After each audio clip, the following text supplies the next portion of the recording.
जय हिमालय जय भारत। हिमालय लोग यूट्यूब चैनल में आपका स्वागत है। मैं हूं डॉक्टर हरीश चंद्र लखेड़ा।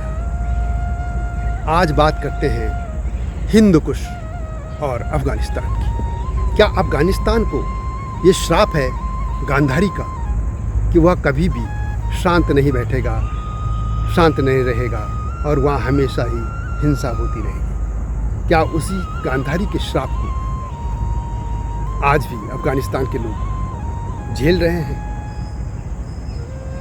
कथाएं तो यही है, मान्यता तो यही है, कम से कम सनातन धर्म के जो लोग हैं वो यही मानते हैं। आपको ले चलते हैं उस कालखंड में, महाभारत के कालखंड में। आपका मालूम है कि धृतराष्ट्र जो थे और पांडु, दो भाई, धृतराष्ट्र जन्मांध थे और उस पूरे साम्राज्य की जो देख रेख करे थे वो थे पितामह भीष्म। भीष्म ने गांधारी का हाथ गांधार नरेश से धृतराष्ट्र के लिए मांग लिया। धृतराष्ट्र अंधे थे।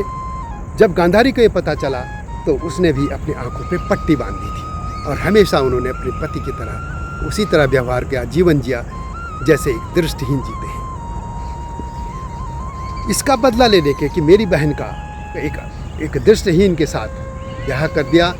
उनके भाई जो है शकुनी भी हस्तिनापुर आ गए थे। और उसकी बात की आपको कथा है किस तरीके से कौरव व पांडवों में उन्होंने बचपन से ही एक दूसरे के प्रति घृणा के बीज भर दिए, घृणा की भावना भर दी और उसका हश्र हुआ कि कुरुक्षेत्र में महाभारत का युद्ध। उसके बाद युद्ध हुआ, आप जानते हैं, और अंततः सभी कौरव मारे गए। जब कौरव मारे गए तो कहते हैं कि गांधारी को ये बात मालूम ही उसके भाई ने भी कह दिया था उसे कि मैं इसका बदला लूंगा। जब उसके एक भी पुत्र नहीं बचा तो गांधारी ने अपने भाई को, हालांकि उसकी भी मृत्यु हो गई थी, लेकिन कहते हैं कि गांधार को ये श्राप दे दिया था कि जिस तरीके से मेरे परिवार का, मेरे वंश का विनाश करवा दिया, वैसे ही अफ़गानिस्तान का भी इसी तरह हश्र होगा। वे भी हमेशा लड़ते फिरते मरते रहेंगे। और आज अफ़गानिस्तान को देखिए कि जब से हमें याद है, हालांकि अंग्रेज़ों के ज़माने में भी युद्ध होते रहे वहाँ युद्ध, और पहले से भी वो कबीलाई जो जातियों में लड़ते रहे, मरते रहे।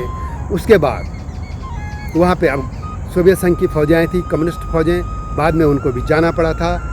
तालिबान का वहाँ राज आ गया था, वहाँ तालिबान का राज आ गया था। उसके बाद फिर अमेरिकन फोर्सें आई, बहुत कहानी आप सभी जानते हैं। और आर का राज आ गया था, उसके बाद फिर अमेरिकन फोर्सें आई, बहुत कहानी आप सभी जानते हैं। और अब बाद में उनको भी जाना गया, वहाँ से जाना पड़ा और अब फिर वहीं पे तालिबान का राज है। लेकिन आखिर इस कालखंड में ऐसा क्या हुआ कि बस युद्ध युद्ध युद्ध और रक्त की खेल? जबकि कभी यह देश या जो पूरा क्षेत्र था हिंद कुश तक का भी, यहाँ पे आर्य सभ्यता जो सनातन धर्म है वह फलता फूलता था। महर्षि पाणिनि ने जो अष्टाध्यायी, जो संस्कृत का व्याकरण जिसको कहेंगे, या उस जमाने का जो हिस्ट्री है, इतिहास है, वो वहीं लिखा था। आखिर ये कैसे चला गया, हाथ से निकल गया? ये जो भारत के में लोग कहते हैं कि हम लोग कभी नहीं झुके, कभी नहीं मरे, ये गलत कहते हैं। आप देखिए ना, वो बड़ा हिस्सा जो अफ़गानिस्तान था कभी वो आर्य सभ्यता से था, सनातन सभ्यता वहाँ फलती फूलती थी। पाकिस्तान था, ये सब हाथ से निकल गए। बांग्लादेश हाथ से निकल गया, तिब्बत तक का हिस्सा हमसे निकल गया। ये कुछ नहीं जानते, ये जो इस तरीके से बातें करते। वास्तव में कभी अफ़गानिस्तान इसी सनातन सभ्यता का हिस्सा था। बाद में वहाँ बौद्ध आए और बौद्धों के ज़माने में, क्योंकि उन्होंने हथियार और युद्ध छोड़ दिया था और बौद्धों का इतना नुकसान हुआ कि वहाँ पे जो आक्रांता, अरब से जो चले थे आक्रांता, उन्होंने इनको ये मूली गाजर की तरह काट दिया और अपना धर्म फैला दिया।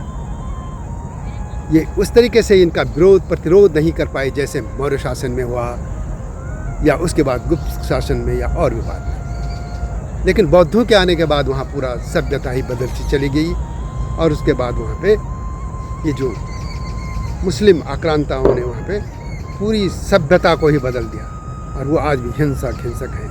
लेकिन मान्यता यह है कि यह गांधारी का श्राप है। तो अफ़गानिस्तान संभवतः यही भुगत रहा है और इसी श्राप का। सत्यता जो भी हो, लेकिन एक मान्यता है, सत्य क्या है ना आप जानते हैं ना मैं जानता हूँ। मैं तो सिर्फ वो बात कर रहा हूँ जो जनश्रुति में है, मान्यता में।